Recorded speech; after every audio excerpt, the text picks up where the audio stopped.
Deer listeners, welcome to Kathonika. আজ আপনি শুনতে চলেছেন মানব ইতিহাসের সবচেয়ে গভীর, সবচেয়ে কাব্যিক আর সবচেয়ে বৈজ্ঞানিক বইগুলোর একটি, কসমস।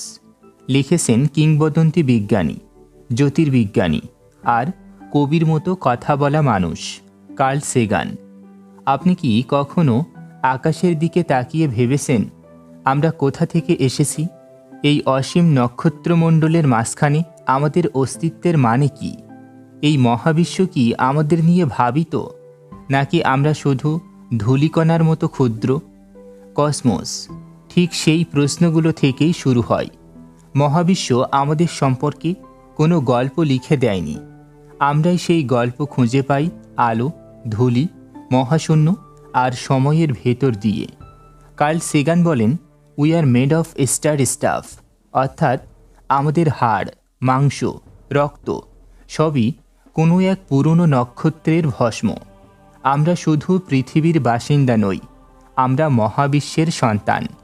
কসমস হলো সেই মহাকাব্যিক যাত্রার গল্প, যেখানে আমরা উঠে যাই সময়ের সিঁড়ি বেয়ে 13.8 বিলিয়ন বছর পেছনে, যেখানে জন্ম নেয় প্রথম আলো, প্রথম আণবিক মেঘ, প্রথম নক্ষত্র, প্রথম গ্রহ এবং শেষে জন্ম নেয় চেতনাসম্পন্ন এক প্রাণী, যে প্রথমবার আকাশের দিকে তাকিয়ে বুঝতে চেয়েছিল আমি কে।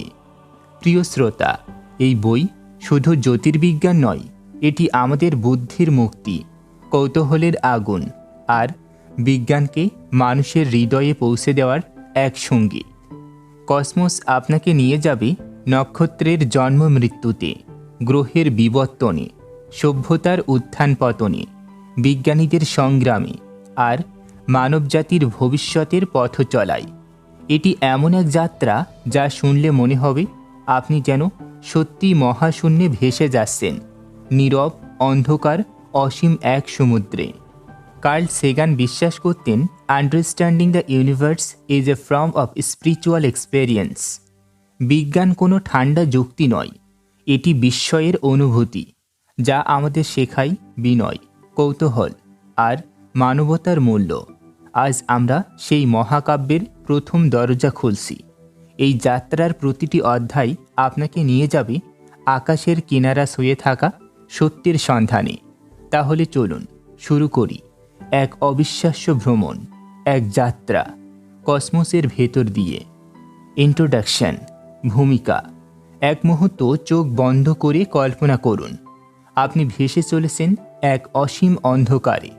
চারিদিকে নক্ষত্রের আলো, গ্যালাক্সির ঘূর্ণি, নিবুলার আগুন, সুপারনোভার বিস্ফোরণ, আর সেই অজস্র আলোক মহাসাগরের মাঝখানে এক ক্ষুদ্র নীল বিন্দুতে জন্ম নিয়েছে মানবজাতি। এই নীল বিন্দুটি আমাদের পৃথিবী, এবং এই পৃথিবী, তার মানুষ, তার স্বপ্ন, তার বেদনা সবই মহাবিশ্বের নামের সেই বিরাট গল্পের ক্ষুদ্রতম অধ্যায়। কার্ল সেগান এই গল্পকে বলেন, মহাবিশ্বই হলো সব কিছু, যা বর্তমানে বিদ্যমান, যা অতীত হয়ে গেছে এবং যা ভবিষ্যতে থাকবে। এখন আমরা সেই মহাকাব্যিক গল্পের প্রথম দরজা খুলে দেখব। মহাবিশ্বের সামনে মানুষ কতটা তুচ্ছ। কার্ল সেগান আমাদের মনে করিয়ে দেন, মানুষ ভাবতে ভালোবাসে যে আমরা বিশেষ, আমরা আলাদা, আমরা মহাবিশ্বের কেন্দ্র। কিন্তু সত্য হলো আমরা এক বিশাল মহাসাগরের ক্ষুদ্র কণা, যেখানে প্রতিটি নক্ষত্র, প্রতিটি গ্রহ, প্রতিটি গ্যালাক্সি নিজের ভাষায় বলছে বিবর্তন, পদার্থবিজ্ঞান ও সময়ের গল্প। আর তবুও এই ক্ষুদ্র মানুষই প্রথম প্রশ্ন করেছে, আমরা কোথা থেকে এসেছি? আমরা একা কি না? মহাবিশ্বের উদ্দেশ্য কি? এবং বিজ্ঞান তার উত্তর খুঁজতে শুরু করেছে প্রমাণ, পর্যবেক্ষণ আর যুক্তির আলোয়। কসমস এর আসল উদ্দেশ্য কি? কার্ল সেগান আমাদের জানান, কসমস কোনো ধর্ম নয়, কোনো মতবাদ নয়, এটি অস্তিত্বকে বোঝার এক মানবীয় যাত্রা, যেখানে প্রতিটি বৈজ্ঞানিক আবিষ্কার পৃথিবীর জায়গাকে আরও বড় করে আর আমাদের অহংকারকে আরও ছোট করে। তিনি বলেন, we are a way for the cosmos to know itself, অর্থাৎ মানুষ হলো সেই চোখ যার মাধ্যমে মহাবিশ্ব প্রথমবার নিজেকে দেখেছে। বিজ্ঞান মানবজাতির সবচেয়ে মানবিক অনুসন্ধান। কার্ল সেগান বিশ্বাস করতেন বিজ্ঞান শুধু যন্ত্রের ব্যাপার নয়, এটা কৌতূহল, সহানুভূতি, কল্পনা শক্তি আর স্বাধীন চিন্তার সম্মিলন। তিনি সতর্ক করেন, যখন বিজ্ঞানকে দমন করা হয় তখন সমাজ অন্ধকারে ফিরে যায়। যখন প্রশ্ন করতে ভয় পায় তখন সত্য লুকিয়ে পড়ে, আর যখন মানুষ আকাশের দিকে তাকানো বন্ধ করে দেয় তখন সে নিজের সম্ভাবনা ভুলে যায়। কসমস আমাদের সেই কৌতূহলের আগুন জ্বালায়, যা একসময় মানুষকে প্রথমবার নক্ষত্রের মানচিত্র আঁকতে শিখিয়েছিল। মানুষের গল্প আসলে নক্ষত্রের গল্প। ইন্ট্রোডাকশন এর শেষ দিকে সেগান বলেন, আমাদের দেহের প্রতিটি পরমাণু, কার্বন, অক্সিজেন, লোহা, এসব একসময় কোনো নক্ষত্রের ভেতরে তৈরি হয়েছিল। অর্থাৎ আমরা সবাই স্টার স্টাফ, নক্ষত্রের ধূলিকণা। যে মুহূর্তে আপনি নিজের হৃদয়ের স্পন্দন শুনছেন, সেই মুহূর্তে আপনি শুনছেন মহাবিশ্বের এক প্রাচীন সঙ্গীত, যার জন্ম হয় হাজার কোটি বছর আগে। কসমস মানুষের সবচেয়ে সুন্দর যাত্রা। এই বই শুধু মহাবিশ্বের ব্যাখ্যা নয়, এটি মানবজাতিকে আবার মনে করিয়ে দেওয়ার বই। কেন প্রশ্ন করা গুরুত্বপূর্ণ, কেন কৌতূহলী আমাদের সর্বশ্রেষ্ঠ শক্তি, এবং কেন আমরা যত বেশি জানি তত বেশি নম্র হই। এই বইয়ে আমরা দেখব নক্ষত্রের জন্ম, গ্রহের মৃত্যু, জীবনের বিবর্তন, মানুষের জ্ঞানের উত্থান, আর শেষে পৃথিবীর ভবিষ্যৎ নিয়ে সবচেয়ে বড় প্রশ্ন, হু স্পিক্স ফর আর্থ। চলুন এই অসীম মহাকাব্যিক যাত্রার দরজা খুলে দেই। Chapter 1, the source of the cosmic ocean. কল্পনা করুন, অন্ধকারে ভাসমান একটি নীল গ্রহ, তার চারিপাশে ঘুরছে অসীম বিস্তৃত এক মহাবিশ্ব, আর সেই মহাবিশ্বের ধারে দাঁড়িয়ে আছেন আপনি। মানুষ হিসেবে আমাদের যাত্রা শুরু ঠিক এই জায়গা থেকে, যেখানে আকাশ আর সাগর মিলেমিশে গেছে এক রহস্যময় দিগন্তে।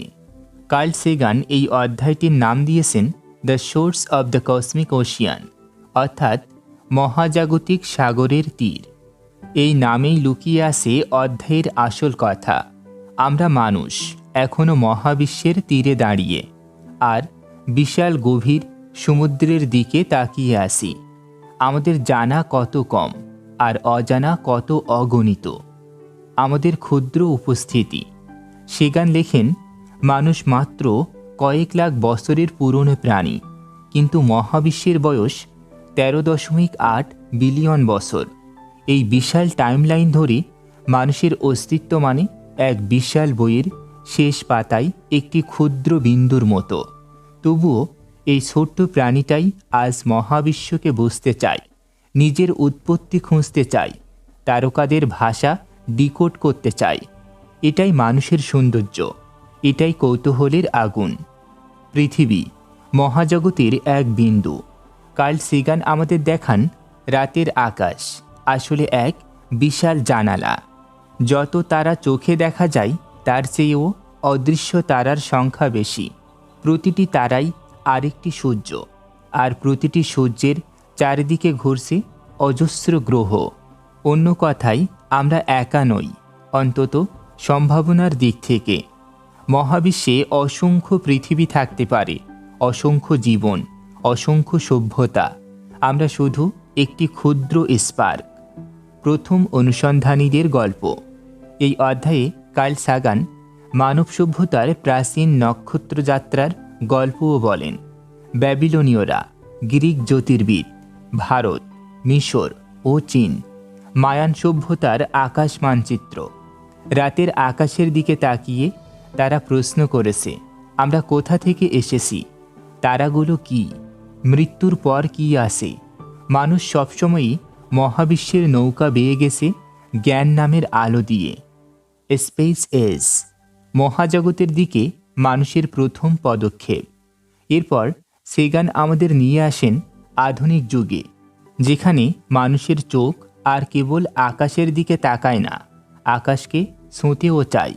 প্রথম রকেট, চাঁদে মানুষের যাত্রা, ভয়েজার মিশন, যেটি আজও মহাকাশে ভেসে চলেছে, হাবল টেলিস্কোপ, যা মহাবিশ্বের জানালা খুলে দিয়েছে। কার্ল সেগান বলেন, মানুষ প্রথমবারের মতো মহাজগতের সাগরে নৌকা ভাসিয়েছে।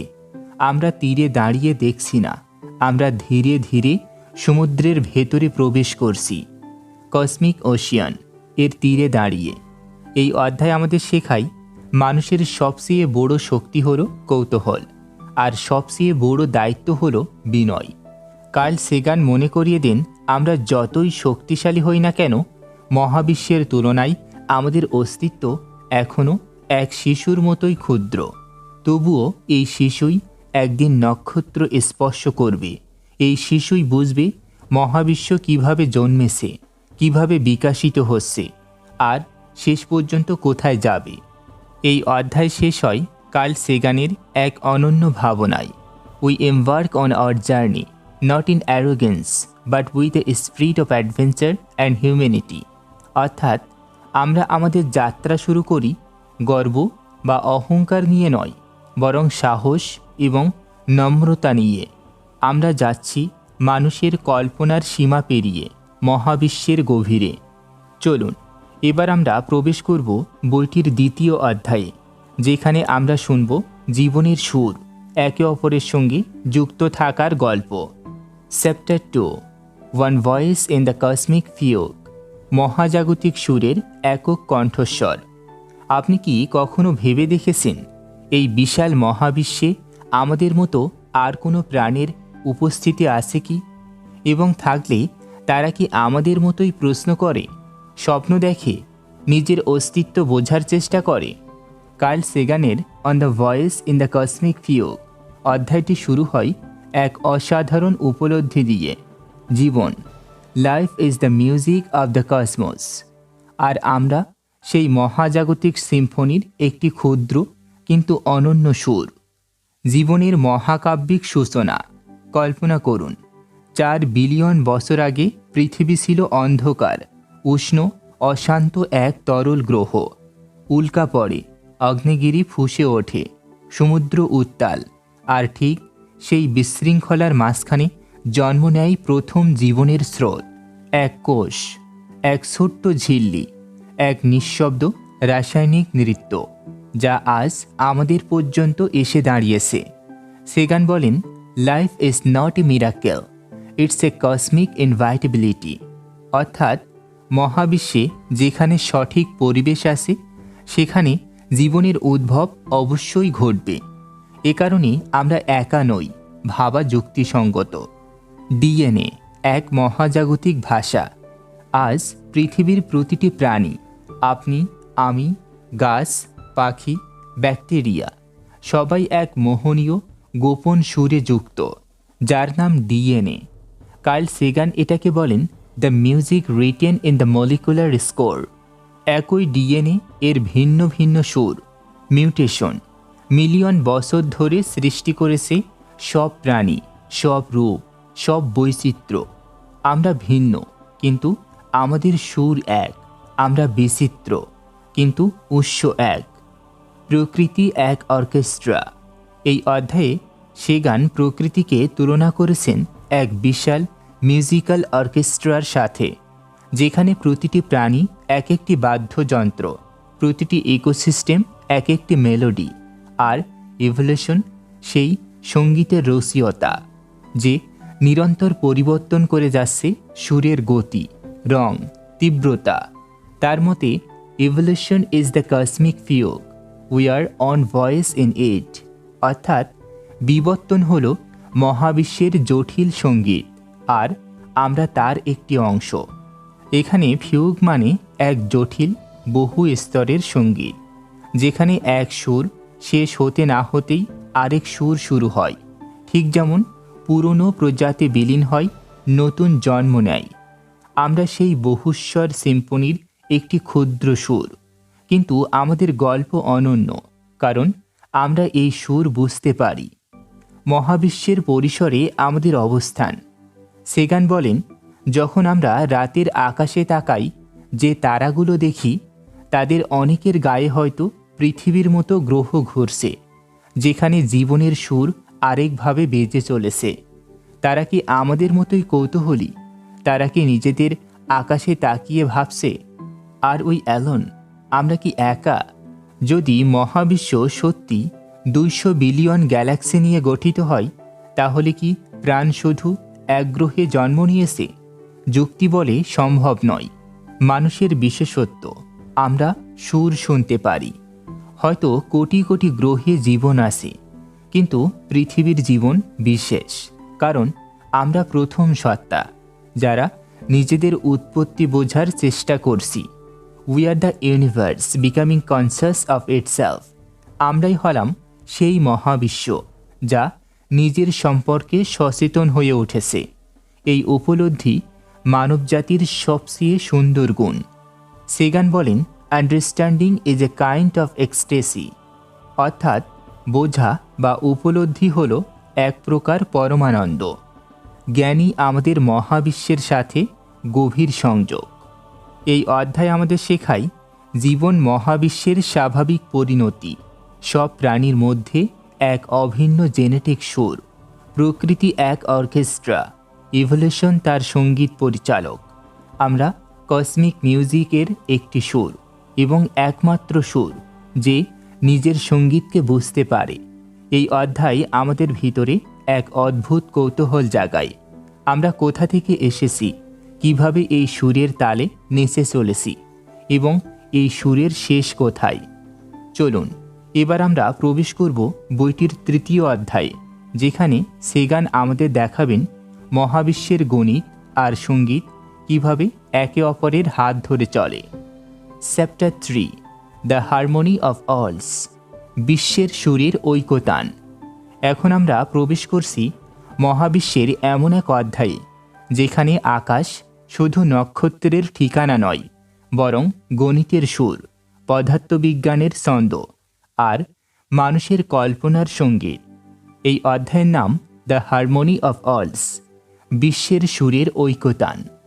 আকাশ যখন ছিল মানুষের প্রথম পাঠশালা, বহু হাজার বছর আগে, যখন মানুষের হাতে কোনো বই ছিল না, কোনো বৈজ্ঞানিক যন্ত্র ছিল না, তখন রাতের আকাশই ছিল আমাদের প্রথম বিদ্যালয়।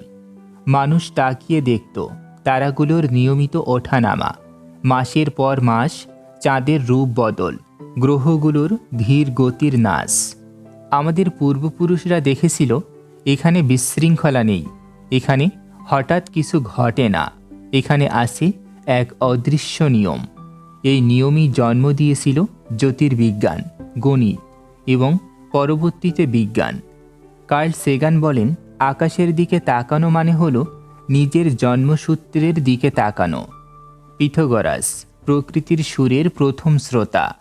এই অধ্যায়ে সেগান আমাদের পরিচয় করিয়ে দেন পিথাগোরাসের সাথে, যিনি বিশ্বাস করতেন মহাবিশ্ব হল একটি বিশাল সঙ্গীত যন্ত্র। প্রতিটি গ্রহের কক্ষপথের আসে একটি ছন্দ, আর এই ছন্দ থেকেই জন্ম নেয় হারমোনি অব দ্য স্পিয়ার্স, অর্থাৎ গ্রহদের সঙ্গীত।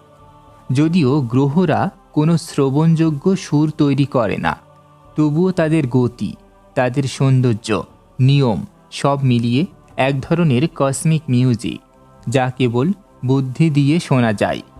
কেপলার, যিনি মহাবিশ্বের সঙ্গীতকে সমীকরণে রূপ দিলেন। জোহান্স কেপলার, যিনি বিশ্বাস করতেন ঈশ্বর নয়, গণিতই মহাবিশ্বের ভাষা। কপারনিকাসের সূর্যকেন্দ্রিক মডেল হাতে নিয়ে কেপলার পৃথিবীকে বোঝানোর চেষ্টা করলেন গ্রহগুলো এলোমেলো পথে ঘোরে না, তারা চলে নির্দিষ্ট সমীকরণ মেনে।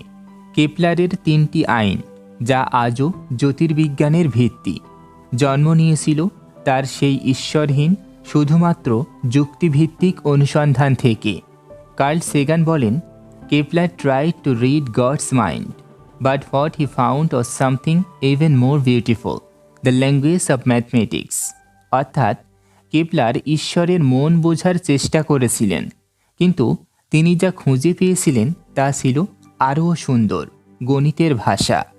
বিজ্ঞান যখন আমাদের বিনয় শেখায় এই পুরো অধ্যায়ের মূল বার্তা হল মহাবিশ্ব নিয়ম মেনে চলে। এই নিয়ম ভাঙে না, পরিবর্তন হয় না এবং মানুষের বিশ্বাসের উপর নির্ভর করে না। তারাগুলো আমাদের জন্য উদ্ভাসিত হয় না, গ্রহগুলো আমাদের জন্য ঘোরে না। আমরা মহাবিশ্বের কেন্দ্র নই, বরং মহাবিশ্বের এক ক্ষুদ্রতম দর্শক মাত্র। কিন্তু ঠিক এই উপলব্ধি আমাদের শক্তি, কারণ যখন আমরা বুঝি যে মহাবিশ্ব নিয়মের ওপর চলে, তখন আমরা সেই নিয়মগুলোকে ধরে রাখতে পারি। আমরা জানতে পারি কোথায় জন্ম নেয় তারা, কিভাবে বিবর্তিত হয় গ্যালাক্সি, কিভাবে মরে যায় সূর্যের মতো নক্ষত্র। এই জ্ঞানই জন্ম দেয় বিজ্ঞান, প্রযুক্তি এবং সভ্যতা। এই অধ্যায় আমাদের মনে করিয়ে দেয় মহাবিশ্ব কোনো বিশৃঙ্খলার জায়গা নয়, বরং একটি গাণিতিক সিম্ফনি, যেখানে আপনি, আমি, আমরা সবাই ক্ষুদ্র হলেও অপরিহার্য এক শ্রোতা। মানুষ একদিন নিজের যন্ত্র বানিয়ে গ্রহের গতি মেপে ফেলবে, তারার আলো ভেঙে রাসায়নিক গঠন বের করবে, মহাকাশের সঙ্গীতকে রূপ দেবে সমীকরণে। কার্ল সেগান বলেন, science is not just a body of knowledge, it's a way of thinking, a way of listening to the universe. বিজ্ঞান কেবল জ্ঞানের সমষ্টি নয়, এটি একটি চিন্তাধারা, মহাবিশ্বের কথা শোনার একটি উপায়। এটাই হলো দ্য হারমোনি অফ অলস, মহাবিশ্বের সুর, যা আপনি অনুভব করবেন যখন আপনার মন মুক্ত হবে কুসংস্কার থেকে আর যুক্তি খুলে দেবে জ্ঞানের দরজা। চলুন এবার আমরা প্রবেশ করব বইটির চতুর্থ অধ্যায়ে, চ্যাপ্টার 4, হেভেন অ্যান্ড হেল। আপনি কি কখনো ভেবে দেখেছেন স্বর্গ আর নরক, এই দুই ধারণা কোথা থেকে এলো?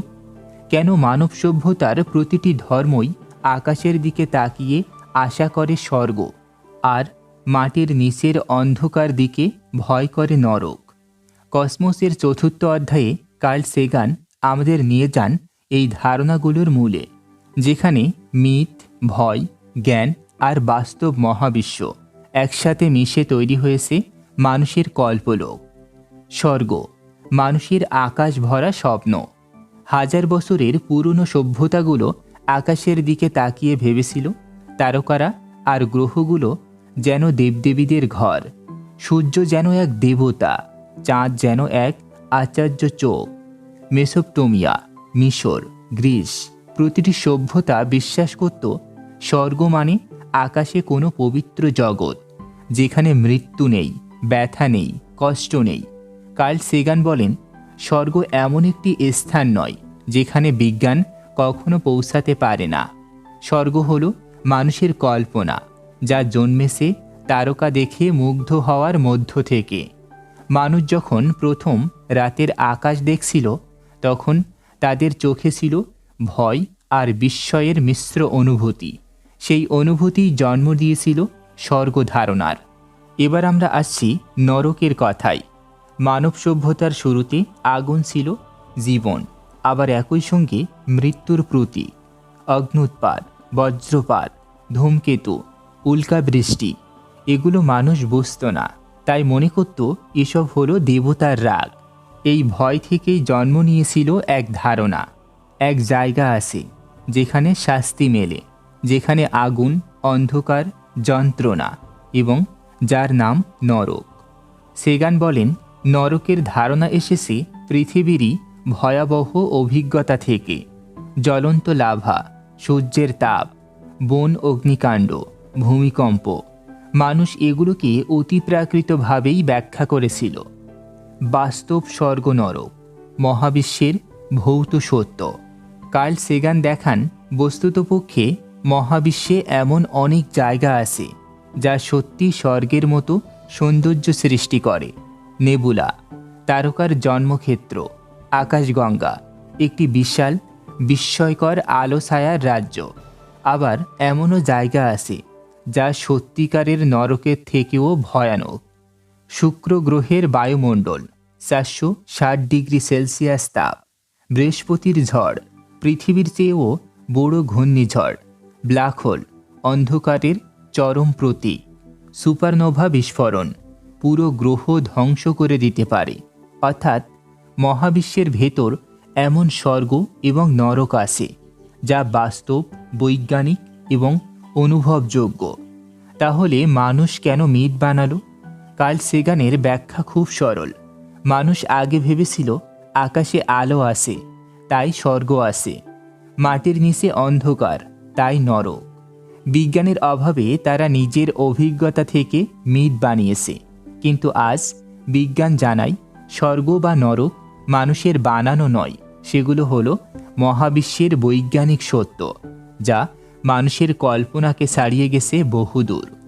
কার্ল সেগান অধ্যায়টি শেষ করেন একটি গভীর মানবিক চিন্তা দিয়ে। আমরা যত বেশি মহাবিশ্বকে বুঝতে শিখি, তত কম প্রয়োজন হয় অলৌকিকতার, কারণ বাস্তব মহাবিশ্বই সবচেয়ে বড় জাদু। চলুন এবার আমরা প্রবেশ করব বইটির পঞ্চম অধ্যায়ে, chapter 5, blues for a red planet. এখন আমরা প্রবেশ করছি এমন এক গ্রহে যা হাজার বছর ধরে মানুষের কল্পনাকে আলোড়িত করেছে। একটি লাল, নীরব, হিমশীতল পৃথিবী, যার রং মানুষকে দিয়েছে ভয়, দিয়েছে রহস্য, আবার দিয়েছে আশাও। এটাই মঙ্গল গ্রহ, যাকে কার্ল সেগান বলেন the planet that taught us how easily imagination can outrun easily. গ্রহটি আমাদের শিখিয়েছিল কল্পনা কত সহজে বাস্তবতাকে ছাড়িয়ে যেতে পারে। একবার চোখ বন্ধ করে ভাবুন, রাতের আকাশে উজ্জ্বল লাল একটি বিন্দু। প্রাচীন যুগের জ্যোতির্বিদরা মনে করত এটি যুদ্ধের দেবতা। কারো কাছে এটি আগুন, কারো কাছে রক্ত, কারো কাছে বিপদ। আর আমাদের কাছে মঙ্গল গ্রহ হল মানুষের সবচেয়ে প্রাচীন বৈজ্ঞানিক স্বপ্ন। আমরা কি একদিন ওখানে দাঁড়াতে পারব? মঙ্গলের ভুল ভরা ইতিহাস। সেগান শুরু করেন মঙ্গলের প্রতি মানুষের সবচেয়ে বড় ভুল দিয়ে। 1900 শতকে এক জ্যোতির্বিদ মঙ্গলের পৃষ্ঠে আঁকা রেখাগুলোকে বলেছিলেন ক্যানালি বা খাল। মিডিয়া সেটাকে ধরে নিল ক্যানেলস, অর্থাৎ ভিন গ্রহবাসীর তৈরি বিশাল জলপথ। দুনিয়া উত্তাল হয়ে গেল। মঙ্গলে প্রাণী আছে, তারা খাল বানিয়েছে, জল বইয়েছে। কিন্তু বছর পার হতে বুঝলাম এসবই কল্পনার খেলা, টেলিস্কোপের দাগ, মানুষের চোখের ভুল আর কল্পনার বাড়াবাড়ি। কার্ল সেগান বলেন মঙ্গল গ্রহ আমাদের মনে করিয়ে দেয় আমরা যখন মরিয়া হয়ে কিছু সত্যি বলে চাইতে থাকি, তখন আমাদের মন তীব্রভাবে আমাদের প্রতারিত করতে পারে। আমরা তখনও প্রমাণ চাইনি, আমরা শুধু স্বপ্ন দেখেছিলাম। যখন মহাকাশ সত্য দেখালো, শেষ পর্যন্ত মেরিনার ও ভাইকিং মহাকাশযান মঙ্গলে পৌঁছে সত্যের মুখ দেখালো। খাল নেই, নদী নেই, শহর নেই, উন্নত সভ্যতা নেই, শুধু আছে এক বিশাল মরুভূমি, ধুলোর ঝড়, জমাট বরফ আর একটি নীরব পৃথিবী। তবে এর মানে এটি মৃত এমন না। মঙ্গলে একসময় পানি ছিল, বহমান নদী, হ্রদ, এমনকি সমুদ্রের মতো বিশাল জলধারা। যেখানে পানি আসে সেখানে জীবন থাকার সম্ভাবনা কখনোই শূন্য নয়। মঙ্গল হয়তো তার শৈশবে ছিল পৃথিবীর মতোই প্রাণবান। সেগান বলেন মঙ্গলে একসময় প্রাণের জন্য উপযুক্ত পরিবেশ ছিল। হয়তো এর মাটির অনেক গভীরে এখনও প্রাণ ফিসফিস করে। মঙ্গল থেকে শেখা সবচেয়ে বড় শিক্ষা। মঙ্গল আমাদের একটি গুরুত্বপূর্ণ সত্য শিখিয়েছে, ইচ্ছা আর সত্য এক জিনিস নয়। মানুষ চাই মঙ্গলে প্রাণ থাকুক, মানুষ চাই আমরা একা নই, মানুষ চাই জীবন ব্রহ্মাণ্ড জুড়ে ছড়িয়ে থাকুক। কিন্তু বিজ্ঞান আমাদের বলে স্বপ্ন নয়, সত্য দেখো, কল্পনা নয়, প্রমাণ দেখো, ইচ্ছে নয়, যুক্তিকে অনুসরণ করো। সেন্টিমেন্ট আর সায়েন্স কখনোই একই পথ ধরে না। কিন্তু যখন আমরা সত্য দেখতে সাহস করি, তখনই আমরা নতুন মহাবিশ্বের দরজা খুলে ফেলি। মঙ্গলের ভবিষ্যৎ আর আমাদেরও। কার্ল সেগান বিশ্বাস করেন মঙ্গল মানবজাতির ভবিষ্যতের একটি দ্বিতীয় ঘর হতে পারে, না শুধু অনুসন্ধানের জন্য, বরং আমাদের প্রজাতিকে টিকিয়ে রাখার জন্য। একদিন হয়তো আমরা মঙ্গলে দাঁড়াবো, লাল আকাশের নিচে, দিগন্ত জুড়ে ধুলোর স্তর, নির্জন পৃথিবীতে মানুষের প্রথম পদচিহ্ন। আর সেই দিন পৃথিবী থেকে কেউ একজন বলবে, উই আর এ মাল্টিপ্ল্যানেট স্পেসিস। মঙ্গল শুধু আরেকটি গ্রহ নয়, এটি আমাদের স্বপ্ন, ভয়, ভুল ও জ্ঞানের সম্মিলিত প্রতীক। Blues for a red planet অধ্যায়টি আমাদের মনে করিয়ে দেয়, জ্ঞান পেতে হলে ভুল করতে হয়, সত্য খুঁজতে হলে কল্পনা ফেলে দিতে হয়, আর ভবিষ্যৎ বানাতে হলে অজানাকে আলিঙ্গন করতে হয়। আমরা এখনও মঙ্গলের রহস্যের শুরুতেই দাঁড়িয়ে আছি। চলুন এবার আমরা প্রবেশ করব বইটির 6ষ্ঠ অধ্যায়ে, যেখানে আমরা শুনব মহাকাশযানের চোখে দেখা মহাবিশ্বের গল্প। Chapter 6, travellers tales. মানুষ সবসময়ই ভ্রমণ করতে চেয়েছে, পৃথিবীকে ঘুরে দেখতে, দিগন্তের ওপারে কি আছে জানতে। কিন্তু কার্ল সেগান আমাদের মনে করিয়ে দেন, মানুষের ভ্রমণ শুধু নদী, পর্বত, পাহাড় ঘুরে দেখা নয়।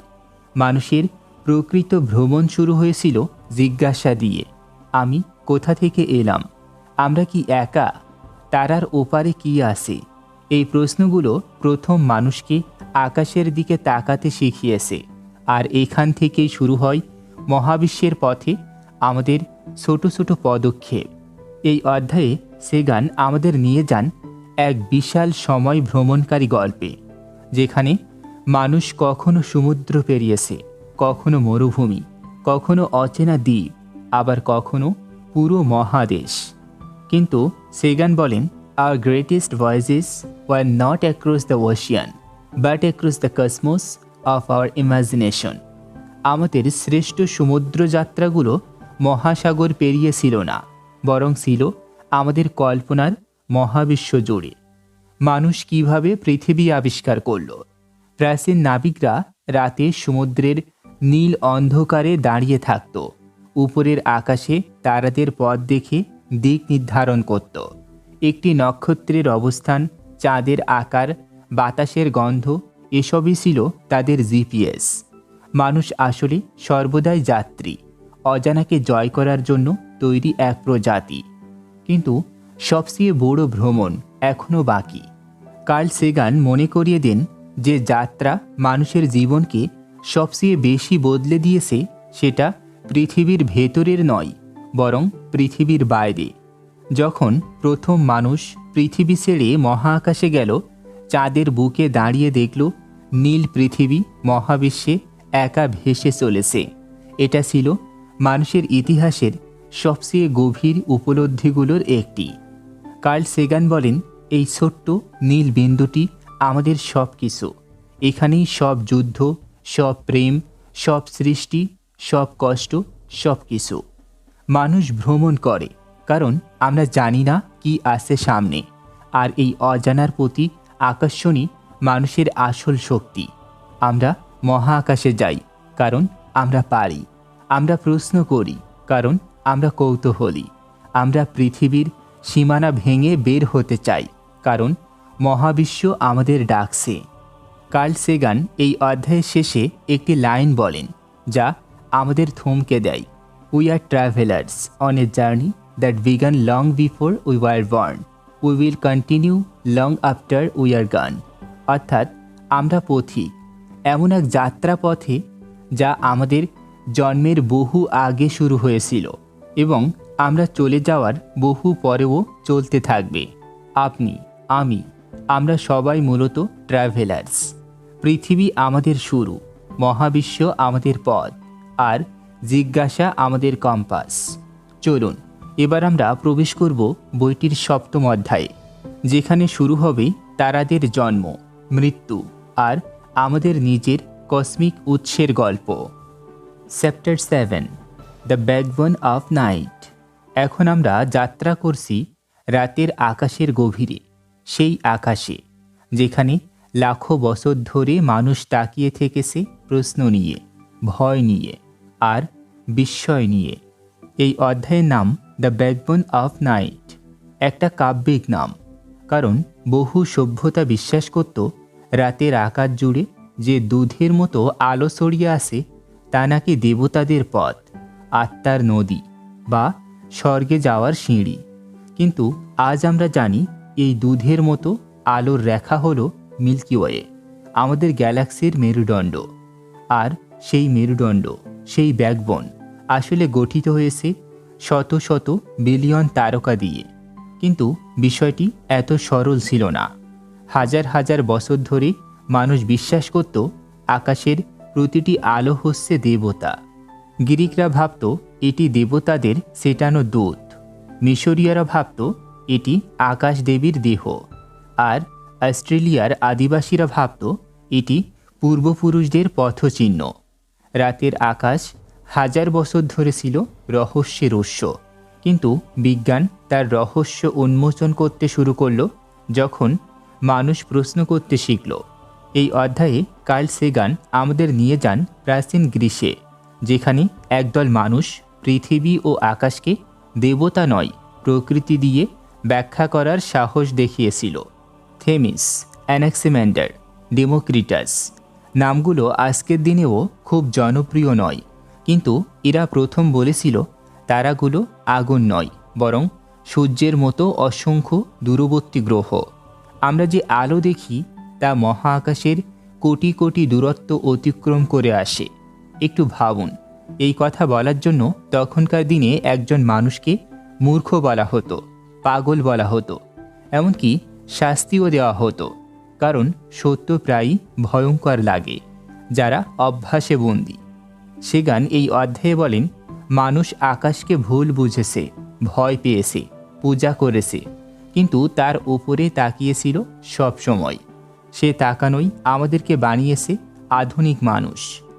আর সবচেয়ে শক্তিশালী অংশ হলো, যখন আমরা আকাশ দেখি আমরা জানি ওই তারাগুলোর আলো আমাদের চোখে পৌঁছাতে লেগেছে হাজার, লাখো, কখনো কোটি বছর।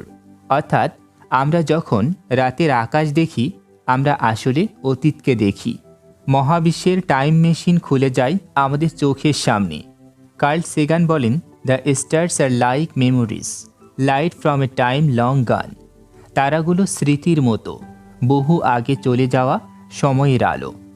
এই অধ্যায় আমাদের শেখায় রাত্রির আকাশ শুধু সুন্দর নয়, এটি একটি জানালা যা দিয়ে আমরা দেখতে পারি আমাদের উৎসকে, আমাদের অবস্থানকে, আর আমাদের ক্ষুদ্রতাকে।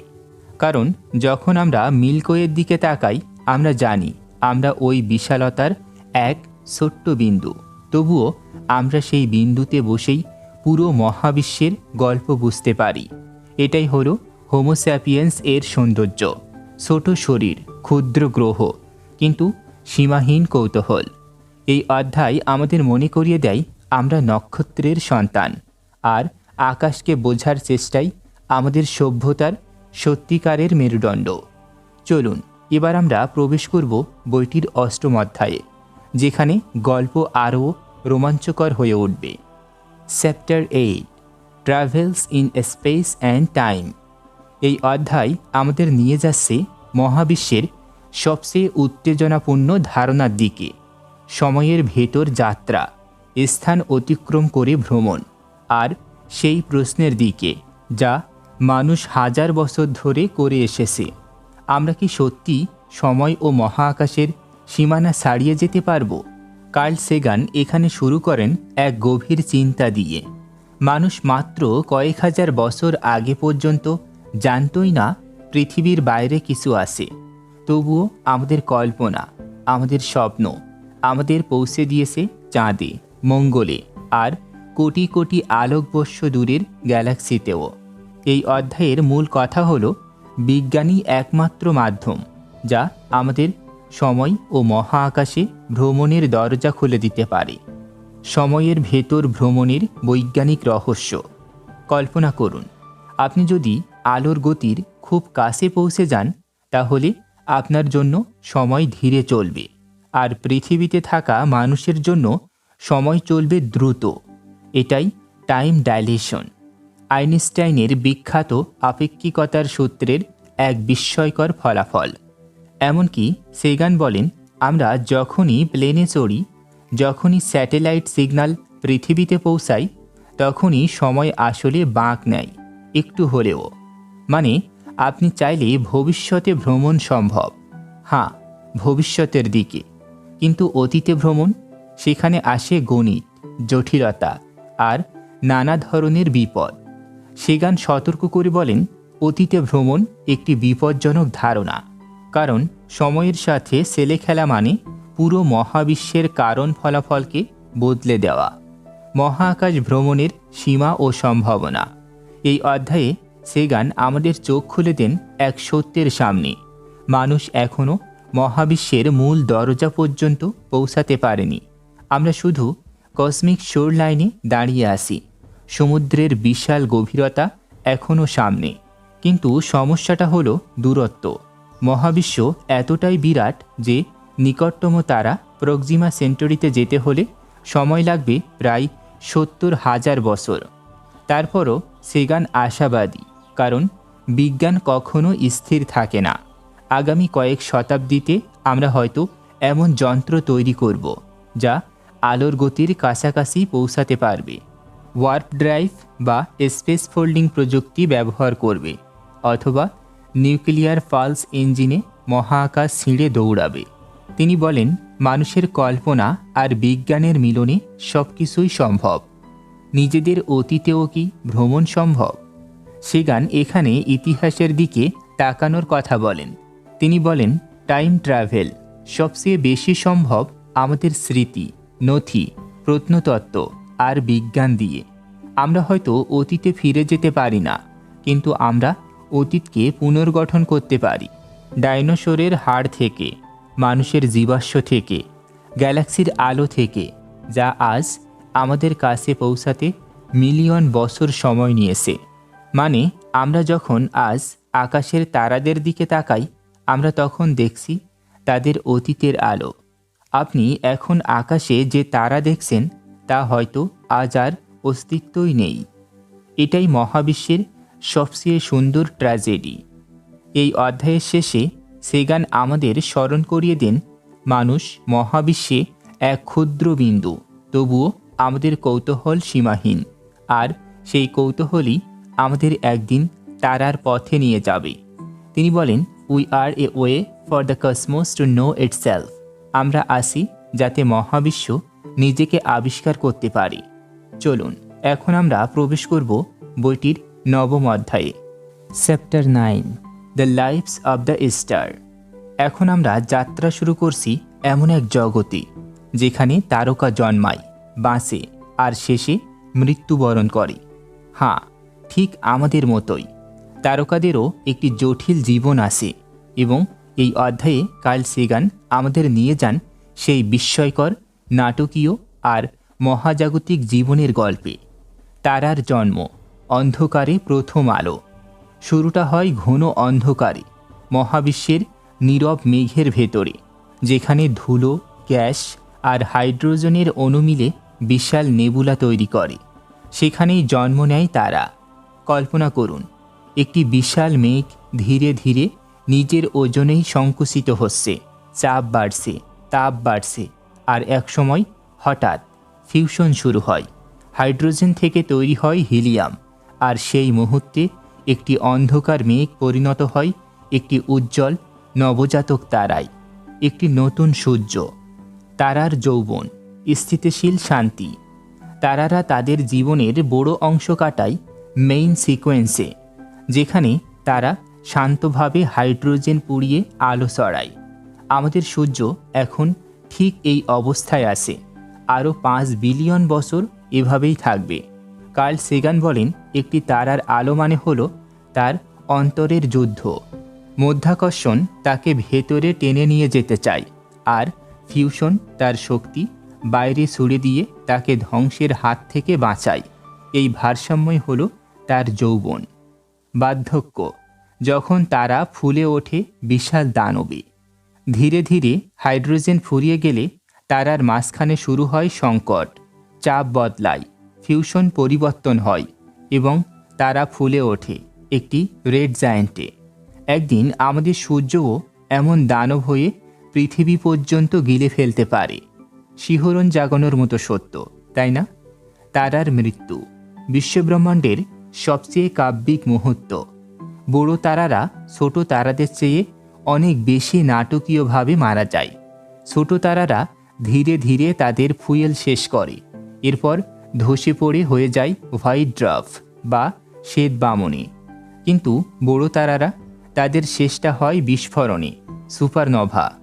এমন বিস্ফোরণ যেখানে কয়েক সেকেন্ডে যে পরিমাণ আলো ছড়ায় তা পুরো গ্যালাক্সির আলোকে হার মানায়। আর এই সুপারনোভার মাঝেই তৈরি হয় সোনা, রূপা, আয়রন, ক্যালসিয়াম, যা দিয়ে তৈরি হয়েছে আমাদের শরীর। কার্ল সেগান তাই বলেন তার বিখ্যাত line, we are made of star staff. আমরা তারার ধ্বংসাবশেষ। তারকার পরিণতি, neutron star, Pulsar, black hole. একটি সুপারনোভার পর যদি বাকি কোর খুব ঘন হয়ে যায় তাহলে তৈরি হয় নিউট্রন স্টার, যা পুরো শহরের মতো ছোট কিন্তু যার ওজন সূর্যের চেয়েও অনেক বেশি। পালসার, যা আলো ছুড়ে যায় ঘূর্ণির মতো। ব্ল্যাক হোল, মহাবিশ্বের সবচেয়ে রহস্যময় দানব, যার হাত থেকে আলোও পালাতে পারে না। তারার মৃত্যু মহাবিশ্বের সৃষ্টির বীজ বয়ে আনে। আমাদের অস্তিত্বই সম্ভব হয়েছে কারণ বহু কোটি বছর আগে একটি তারা মারা গিয়েছিল। আমরা তারার সন্তান। এই অধ্যায় শেষ হয় একটি গভীর উপলব্ধি দিয়ে। আমরা কোনো সাধারণ প্রজাতি নই, আমরা সেই তারাদের সন্তান যারা নিজেই একসময় আকাশে আলো ছড়িয়েছে। আপনি এখন যখন রাতের আকাশে তাকাবেন তখন শুধু আলো নয়, মানুষের ইতিহাস, মানুষের উপাদান, মানুষের ভবিষ্যৎ দেখবেন তাতে। কার্ল সেগান বলেন, the Cosmos is within us, we are a way for the universe to know itself. অর্থাৎ মহাবিশ্ব আমাদের ভেতরেই, আমরা হলাম মহাবিশ্বের নিজেকে জানার একটি পথ। এই অধ্যায়টি আমাদের শেখায় তারারা শুধু আকাশে জ্বলে না, তারা আমাদের ভেতরেও জ্বলে। চলুন এবার আমরা প্রবেশ করব বইটির 10ম অধ্যায়ে, chapter 10, the ends of forever. এই অধ্যায়ে আমরা মহাবিশ্বের এমন এক স্থানে যাত্রা শুরু করতে যাচ্ছি যা মানব কল্পনার সীমাকে চ্যালেঞ্জ করে। যে জায়গা থেকে শুরু হয় সব কিছু, সময়, স্থান, আলো, পদার্থ, নক্ষত্র, গ্রহ, এমনকি আপনি এবং আমিও। এটি হল মহাবিশ্বের চিরন্তন সীমানা। মহাবিশ্বের শুরু, বিন্দু থেকে বিস্তার। শুরুটা ছিল এক অদৃশ্য বিন্দু, একটি সিঙ্গুলারিটি, যেখানে না ছিল সময়, না ছিল দূরত্ব, না ছিল কোনো দিক। তারপর এক ঝলকে বিগ ব্যাং। না, এটি কোনো বিস্ফোরণ নয়, এটা ছিল স্পেসের বিস্তার, সময়ের জন্ম, মহাবিশ্বের জন্ম, সব কিছুর জন্ম। কার্ল সেগান বলেন, যদি আমরা মহাবিশ্বের শুরু জানতে চাই আমাদের যেতে হবে সময়ের ঠিক সীমানায়, যেখানে ফিজিক্স নিজেও কাঁপতে শুরু করে। কসমিক ব্যাকগ্রাউন্ড রেডিয়েশন, মহাবিশ্বের প্রথম আলো। কল্পনা করুন, 13.8 বিলিয়ন বছরের পুরনো একটি আলো আজও আকাশ জুড়ে ছড়িয়ে আসে, যা বিগ ব্যাংয়ের প্রতিধ্বনি। একটি কসমিক মাইক্রোওয়েভ ব্যাকগ্রাউন্ড, মহাবিশ্বের শৈশবের প্রথম ছবি। যখন আপনি আকাশ দেখেন, তারার চেয়েও প্রাচীন কিছু আপনার চোখে পড়ে। মহাবিশ্বের জন্মের উষ্ণতার অবশিষ্টাংশ, এক ক্রমবর্ধমান মহাবিশ্ব। হাবল টেলিস্কোপে বিজ্ঞানীরা আবিষ্কার করেন সব গ্যালাক্সি দূরে সরে যাচ্ছে। এর মানে দাঁড়ালো মহাবিশ্ব বিস্তৃত হচ্ছে। যে মহাবিশ্বের মধ্যে আমরা এখন আছি এটি শেষ নয়, বরং একটি প্রক্রিয়া, একটা চলমান সৃষ্টি। অধ্যায়ের এই অংশে কার্ল সেগান আমাদের শেখান মহাবিশ্ব স্থির নয়, বরং চির পরিবর্তনশীল। মহাবিশ্বের পরিণতি, সম্ভাবনার গল্প। মহাবিশ্বের ভবিষ্যৎ কেমন হবে? 3টা সম্ভাবনা আছে। Number 1, open universe. মহাবিশ্ব চিরদিন বিস্তৃত হতে থাকবে। দূরত্ব এত বাড়বে যে নক্ষত্রগুলো একে একে নিভে যাবে, সব কিছু ঠান্ডা হয়ে যাবে, একটি heat death. Number 2, closed universe. একদিন গ্র্যাভিটি সব কিছু ফিরিয়ে নেবে নিজের দিকে, ফলে হবে বিগ ক্রাঞ্চ। মহাবিশ্ব সংকুচিত হয়ে যাবে, সেই একই বিন্দুতে। Number 3, flat universe. বিস্তার এবং গ্র্যাভিটি একে অপরকে ব্যালেন্স করবে। মহাবিশ্ব থাকবে অন্তহীন কিন্তু স্থির গতির দিকে। এগুলোর প্রতিটি মহাবিশ্বের এক একটি সম্ভাব্য ভবিষ্যৎ। কার্ল সেগান এখানে বলেন, মহাবিশ্বের ভাগ্য লিখে দিয়েছে মহাবিশ্বের নিজস্ব নিয়ম, আমরা শুধু সেই গল্পের পাঠক। আমরা কি মহাবিশ্ব বুঝতে পারব? মহাবিশ্ব অদ্ভুত বিশাল, এর স্কেল এত বড় যে মানুষের কল্পনাও এতে হারিয়ে যায়। তবুও একদল ছোট নাজুক প্রাণী, হোমোস্যাপিয়েন্স, একটি ছোট নীল গ্রহে দাঁড়িয়ে ঘোষণা দেয়, we will understand the universe. আমরা মহাবিশ্বকে বুঝব। কার্ল সেগান বলেন, মানুষের অন্যতম শ্রেষ্ঠ যাত্রা হল মহাবিশ্বকে বোঝার চেষ্টা, এবং এই অধ্যায় মানুষকে স্মরণ করিয়ে দেয় যেন অন্ধকারের সামনে কৌতূহল হারিয়ে না ফেলি। শেষে একটি দারুণ উপলব্ধি, মহাবিশ্বের প্রান্ত খুঁজতে গিয়ে আমরা আসলে খুঁজে পাই আমাদের নিজেদের ক্ষুদ্রতা, কিন্তু সেই সঙ্গে আমাদের মনের অসীম শক্তি। মানুষ প্রাকৃতিকভাবে ক্ষুদ্র, কিন্তু জ্ঞানে আমরা মহাবিশ্বের নিজস্ব চোখ ও মস্তিষ্ক। এই অধ্যায় আমাদের শেখায় মহাবিশ্বের গল্প শেষ হয়নি, এটি চলছে, আর আমরা তার অংশ। চলুন এবার আমরা প্রবেশ করব বইটির 11তম অধ্যায়ে, যেখানে আমরা খুঁজে দেখব মহাবিশ্ব কিভাবে সময়, ইতিহাস এবং স্মৃতি লুকিয়ে রাখে। Chapter 11, the persistence of memory. আপনি কি কখনো ভেবেছেন মহাবিশ্ব কি সব কিছু মনে রাখে? আমাদের অতীত, জীবনের ছাপ, নক্ষত্রের জন্ম মৃত্যুর প্রমাণ, এগুলো কি সময়ের সাগরে ভেসে যাওয়া বুদবুদ, নাকি বিশাল কসমিক লাইব্রেরিতে সংরক্ষিত একটি করে লেখা? কার্ল সেগান এই অধ্যায়ে আমাদের নিয়ে যান মেমোরি অর্থাৎ স্মৃতি, এর সবচেয়ে বিস্ময়কর গভীর মহাজাগতিক রূপে। কসমোসের স্মৃতি কি? আমরা মানুষ স্মৃতি রাখি মস্তিষ্কে, গল্পে, বইয়ে, প্রযুক্তিতে, কিন্তু মহাবিশ্ব সে স্মৃতি রাখে পরমাণুর বিন্যাসে, ডিএনএর কোডে, গ্রহ উপগ্রহের গঠনে, জীবাশ্মের নিদর্শনে, আলো ও বিকিরণের সংকেতে। আলো কখনো ভোলে না। একটি নক্ষত্র থেকে যে আলো লক্ষ বছর আগে বের হয়েছিল, আজও সেই আলো আমাদের চোখে এসে পড়ে। এটাই মহাবিশ্বের এক ধরনের memory. Light is the universe remembering itself. আলো হলো মহাবিশ্বের নিজেকে স্মরণ করা। পৃথিবীর স্মৃতি, জীবনের ডায়েরি। আপনি কি জানেন আমাদের শরীরের প্রতিটি ডিএনএ একটি বই, যেখানে লেখা আছে আমাদের পূর্বপুরুষদের চিন্তা নয়, বরং তাদের জীবনের ইতিহাস, কিভাবে বেঁচেছিল, কিভাবে অভিযোজন করেছে, কোন পরিবেশে কি পরিবর্তন ঘটিয়েছে। ডিএনএ হলো কোটি বছরের স্মৃতি, যে স্মৃতি প্রতিটি প্রজন্মে কপি হয়ে গেছে। এ কারণেই আমরা বুঝতে পারি মানুষ, মাছ, পাখি, গাছ সবাই এক কসমিক পরিবার থেকে এসেছে। সময়, স্মৃতির রক্ষক। কার্ল সেগান বলেন, the past is not lost, it is encoded in every atom and every জিন।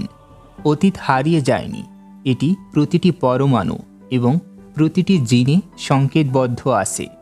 এই কথাটি অনেক গভীর। আমরা যখন ইতিহাস জানি, বিজ্ঞান জানি, তখন আসলে আমরা বিশ্বের স্মৃতি পড়ছি। মহাবিশ্ব আমাদের ভোলে না। আমাদের প্রতিটি কর্ম, প্রতিটি আলোড়ন, প্রতিটি শব্দ কোথাও না কোথাও ছাপ রেখে যায়। একটি প্রাণীর হাড়, একটি গাছের গুঁড়ি, একটি নক্ষত্রের বিস্ফোরণের আলো, সবই সময়ের কঠিন দেওয়ালে খোদাই করা স্মৃতি।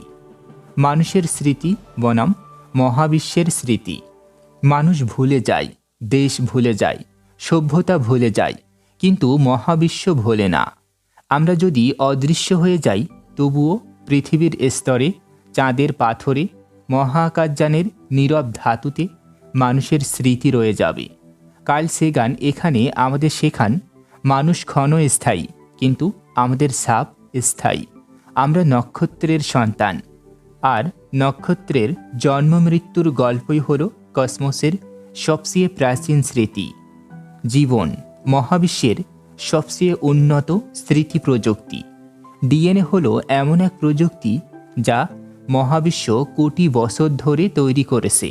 মানুষের তৈরি computer, hard disk, nuclear vault সবই সামান্য, কিন্তু ডিএনএ এটা কোটি বছরের সঠিক তথ্য বহন করে। যখন আপনি আয়নায় নিজের মুখ দেখেন, তখন আপনি দেখেন কসমিক মেমোরির 4 বিলিয়ন বছরের ফলাফল। মানুষ স্মৃতির বাহক, ভবিষ্যতের লেখক। এই অধ্যায়ের শেষে কার্ল সেগান বলেন, আমরা শুধু স্মৃতি বহন করি না, আমরা স্মৃতি সৃষ্টি করি। আপনার একটি বই পড়া, একটি আবিষ্কার, একটি দয়া, একটি চিন্তা, সব ভবিষ্যতের ইতিহাস হয়ে যাবে।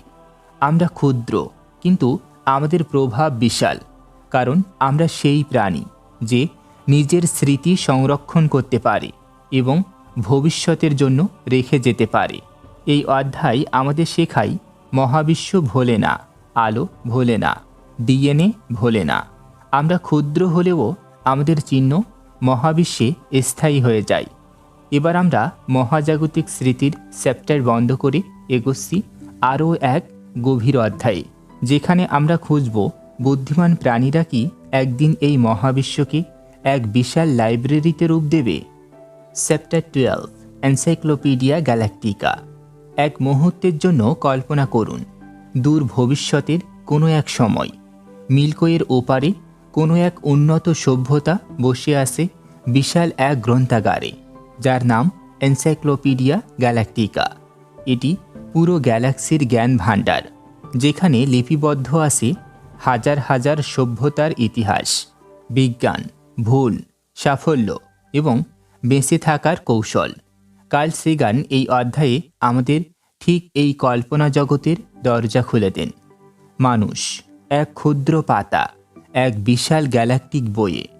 এই এনসাইক্লোপিডিয়া গ্যালাকটিকায় মানবজাতি কেবল একটি পাতার মতো, মাত্র 1,00,000 বছরের ইতিহাস, যেখানে আমরা ছেড়ে এসেছি শিকারী সংগ্রাহকের জীবন, শিখেছি আগুন ব্যবহার করতে, কৃষি বিপ্লব এনেছি এবং শেষ পর্যন্ত মহাকাশকে স্পর্শ করতে শুরু করেছি। কিন্তু কার্ল সেগান প্রশ্ন করেন, আমরা কি একদিন সত্যি সত্যি কোনো মহাজাগতিক গ্রন্থাগারের অংশ হব? মানব সভ্যতা কি সেই যোগ্যতায় পৌঁছাতে পারবে? মহাজাগতিক নিরাপত্তার রহস্য। সেগান বলেন, যদি মহাবিশ্বে এতগুলো সূর্য, গ্রহ এবং সম্ভাব্য জীবন থাকে, তাহলে আমাদের চারিদিকে কেন এত নিরাপত্তা? কী কারণে কোনো সভ্যতা এখনও আমাদের সাথে যোগাযোগ করেনি? তারা কি ধ্বংস হয়ে গেছে, নাকি তারা আমাদের খুবই নবীন মনে করে পর্যবেক্ষণ করছে দূর থেকে? নাকি আমরা সেই ভাষা, সেই মাধ্যম বুঝতে পারছি না? এই নিরাপত্তা, এই অজানা, এই রহস্য এই অধ্যায়কে করে তোলে অসাধারণ। মানুষের পাঠানো সংকেত, আমাদের মহাজাগতিক পরিচয়। মানুষ এখনও মহাবিশ্বে নিজের অস্তিত্ব জানানোর ছোট্ট প্রচেষ্টা চালিয়ে যাচ্ছে, যেমন Voyager Golden Record, Arecibo message, Pioneer plugs.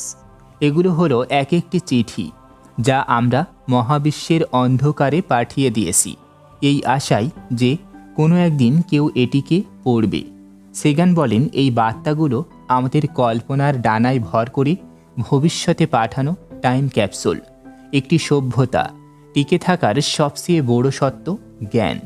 Sagan বিশ্বাস করেন, যে সভ্যতা নিজেকে ধ্বংস না করে টিকে থাকতে পারে, যে সভ্যতা সহযোগিতা, যুক্তি, বিজ্ঞান এবং কৌতূহল ধরে রাখতে পারে, তারাই একদিন এই গ্যালাকটিক গ্রন্থাগারে জায়গা করে নেবে। মানুষ কি সেই পথ ধরে এগোবে, নাকি নিজের তৈরি অস্ত্র, ঘৃণা, বিভাজন এসবের মাধ্যমে নিজেকে ধ্বংস করে ফেলবে? এই অধ্যায় আমাদের শেখায়, মানব সভ্যতার গল্প এখনও অসম্পূর্ণ। আমরা এখনও শিখছি, ভুল করছি, এগোচ্ছি। কিন্তু যদি আমরা টিকে থাকতে চাই, তাহলে দরকার কৌতূহল, বিজ্ঞান, যুক্তিবাদ, নির্মোহ সত্য অনুসন্ধান আর একে অপরের সাথে সহযোগিতা। কার্ল সেগান বলেন, if we survive, someday we may contribute our face to the Encyclopaedia Galactica. যদি আমরা টিকে থাকি, তবে কোনো একদিন হয়তো আমরা আমাদের পাতাটি এনসাইক্লোপিডিয়া গ্যালাকটিকাতে যোগ করতে পারব। এটাই হলো মানুষের মহাজাগতিক ভবিষ্যতের সবচেয়ে বড় স্বপ্ন। এখন আমরা প্রবেশ করছি বইটির ১৩তম তথা শেষ অধ্যায়ে, যা পুরো কসমস বইয়ের সবচেয়ে আবেগময়, রাজনৈতিক এবং মানবিক অধ্যায়। চ্যাপ্টার 13, হু স্পিক্স ফর আর্থ। সমস্ত মহাবিশ্বের নিস্তব্ধতার মাঝে একটা প্রশ্ন কার্ল সেগান আমাদের সামনে ছুড়ে দেন। পৃথিবীর পক্ষ থেকে কথা বলবে কে? কে সেই প্রতিনিধি যিনি পুরো গ্রহের ভবিষ্যৎ, অস্তিত্ব আর মর্যাদার জন্য দাঁড়াবেন? এই অধ্যায় শুধুই জ্যোতির্বিজ্ঞান নয়, এটি মানুষের নৈতিকতা, দায়িত্ববোধ আর সভ্যতার টিকে থাকার সবচেয়ে গভীর আহ্বান। চোখ বন্ধ করুন আর ভাবুন, একদিন হয়তো কোনো দূরবর্তী সভ্যতার কাছে পৌঁছাবে পৃথিবীর তৈরি কোনো বার্তা, যেমন ভয়েজার এর গোল্ডেন রেকর্ড মহাবিশ্বে ঘুরে বেড়াচ্ছে, যেখানে মানুষের অভিবাদন, সঙ্গীত, শিশুর কান্না, পাখির ডাক যেন পৃথিবীর আত্মার এক ছোট্ট ইনফরমেশন। কিন্তু প্রশ্ন হলো, আমাদের এ পৃথিবীকে প্রতিনিধিত্ব করার মতো যোগ্যতা কি সত্যিই রয়েছে? আমরা কি যথেষ্ট শান্তিপূর্ণ, যথেষ্ট বিজ্ঞ, যথেষ্ট মানবিক? অন্য কোনো বুদ্ধিমান সভ্যতা যদি আমাদের পর্যবেক্ষণ করে, তারা কি দেখবে যে আমরা নিজেরাই নিজেদের গ্রহকে ধ্বংস করছি? কার্ল সেগান এই অধ্যায়ে বলেন, মানুষের সবচেয়ে বড় বৈশিষ্ট্য শুধু বুদ্ধি নয়, মানুষের সবচেয়ে বড় শক্তি তার কল্পনা এবং তার নৈতিক দায়িত্ববোধ।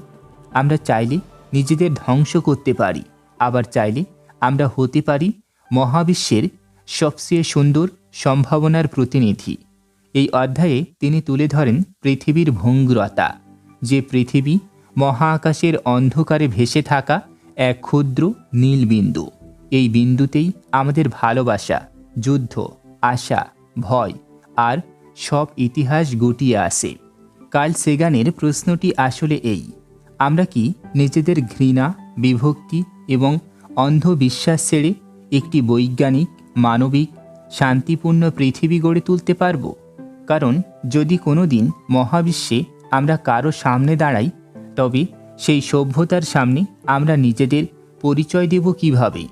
আমরা কি বলবো আমরা একটি গ্রহ যারা নিজেদের রক্ষা করতে পারেনি, নাকি বলবো আমরা হোমো স্যাপিয়েন্স যারা অন্ধকারের বিরুদ্ধে দাঁড়াতে পেরেছে, নিজেদের ভুল কাটিয়ে উঠেছে আর শান্তি, বিজ্ঞান ও মানবতার পথে হাঁটতে শিখেছে? এই অধ্যায়ে কার্ল সেগান বারবার মনে করিয়ে দেন, মহাবিশ্ব বিশাল, জীবন বিরল, আর পৃথিবী আমাদের একমাত্র ঘর। এই ঘরকে রক্ষা করা, একে ভালো করা, একে বাঁচিয়ে রাখাই হবে আমাদের সবচেয়ে বড় দায়িত্ব। যদি আমরা সত্যিই চাই একদিন পৃথিবীর পক্ষ থেকে কথা বলতে। এই অধ্যায় আমাদের মনে গেঁথে দেয়, আমরা ছোট, কিন্তু আমাদের সম্ভাবনা অসীম।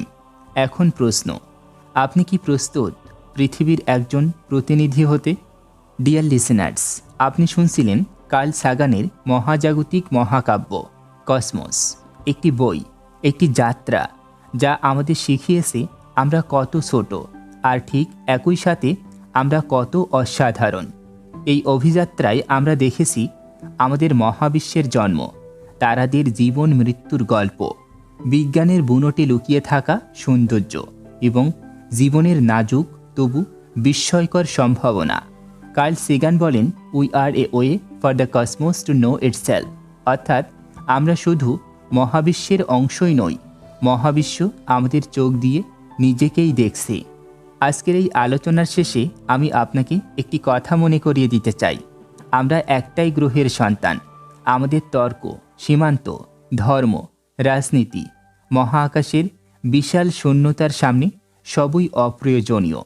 কার্ল সেগান আমাদেরকে শিখিয়েছেন তারার আলোয় দাঁড়িয়ে মানুষকে মানুষ হিসেবে দেখতেই। আর সেই কারণেই তিনি প্রশ্ন করেছিলেন, হু স্পিক্স ফর আর্থ? আমরা কি সেই কণ্ঠ হতে পারি যে কণ্ঠ যুক্তির, বিজ্ঞানের আর মানবতার হয়ে কথা বলবে? প্রিয় শ্রোতা, যদি ভিডিওটি আপনার ভালো লেগে থাকে তাহলে অবশ্যই লাইক দিন, বন্ধুদের সাথে শেয়ার করুন এবং কথনিকাতে সাবস্ক্রাইব করে আমাদের সাথেই থাকুন। আপনার একটি মন্তব্য আমাদের জন্য সত্যিই মূল্যবান, তাই অবশ্যই জানাতে ভুলবেন না কসমোস বইয়ের কোন অংশ আপনাকে সবচেয়ে বেশি ভাবিয়েছে। কার্ল সেগানের কথাতেই শেষ করি, somewhere something incredible is waiting to be known. জ্ঞান, কৌতূহল আর মানবতার এই যাত্রায় আমাদের সাথে থাকার জন্য অসংখ্য ধন্যবাদ। Stay curious, stay human.